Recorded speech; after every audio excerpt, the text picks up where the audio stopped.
జగన్మోహన్ రెడ్డి మరో తప్పు సహాయక చర్యలపై అవాక్కులు చవాకులు విమర్శలు ఆపి సాయం చేయడం బెటర్. ఇదెక్కడి లాజిక్ జగన్ అంటూ ప్రశ్న.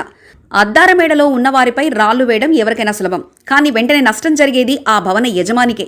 రాయి వేసిన ఆకతాయికి ఆనందం మాత్రమే మిగులుతుంది. ఇప్పుడు అధికార పార్టీపై విమర్శలు చేయడం సులువే, కానీ వాటి సాధ్యాసాధ్యాలను గురించి ముందుగా స్టడీ చేస్తే, ఆలోచిస్తే ఇలాంటి వ్యాఖ్యలు చేయరు. వైసీపీ అధినేత జగన్ ముందు అది నేర్చుకోవాల్సి ఉంటుంది. రాజకీయంగా విమర్శలు చేయడం సహజమే, కానీ తాను ముఖ్యమంత్రిగా ఉన్నప్పుడు బాధితులకు నష్టపరిహారం ఇచ్చానని ఇప్పుడు చంద్రబాబు ఎందుకు ఇవ్వరని ఆయన ప్రశ్నించారు. పరిహారాన్ని తాను పునరావాస కేంద్రం నుంచి వెళ్లేటప్పుడు ముట్టజెప్పానని, ఇప్పుడు తక్కువ పునరావాస కేంద్రాలను ఏర్పాటు చేయడం ఏంటంటూ ప్రశ్నించారు. నాడు జగన్ హయాంలో వరదలు కోనసీమ ప్రాంతంలోనే సంభవించాయి. కొన్ని గ్రామాలకే పరిమితమయ్యాయి. ఆ గ్రామాల్లో సంఖ్య ఎంత అంటే 30 నుంచి 40 వేల మంది. నష్టపోయింది కూడా అంతే. వారికి తలా 2,000 రూపాయలు పునరావాస కేంద్రం నుంచి వెళ్లేటప్పుడు ఇచ్చి పంపించారు. కానీ సరుకులు కూడా ఇచ్చి పంపారు. కానీ తక్కువ మంది కావడంతో అది సాధ్యమైంది. కానీ నేడు విజయవాడ బాధితులు ఎంతమంది? 3.5 లక్షల మందికి పైగానే. వారందరికీ పునరావాస కేంద్రాలను ఏర్పాటు ఒక్క రాత్రిలో చేయడం సాధ్యమవుతుందా? అసలు వారికి పరిహారం ప్రకటించాలన్నా ఇప్పుడున్న పరిస్థితుల్లో గుండె సరిపోతుందా? రాష్ట్ర ఆర్థిక పరిస్థితి జగన్కు తెలియంది కాదు. 10 లక్షల కోట్లు అప్పులు చేసి మరీ వెళ్ళాడు. ఈ సమయంలో 3.5 లక్షల మందికి 2,000 రూపాయలు ప్రకటించినా ఎంత నిధులు ఖర్చు అవుతాయో తెలుసా?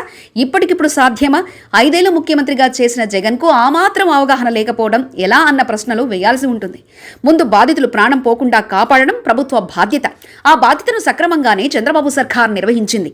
రేయింబవళ్లు అధికారులు, చంద్రబాబు మంత్రులు పనిచేసి ఎలాగలో డెత్ టోల్ను చాలా వరకు తగ్గించగలిగారు.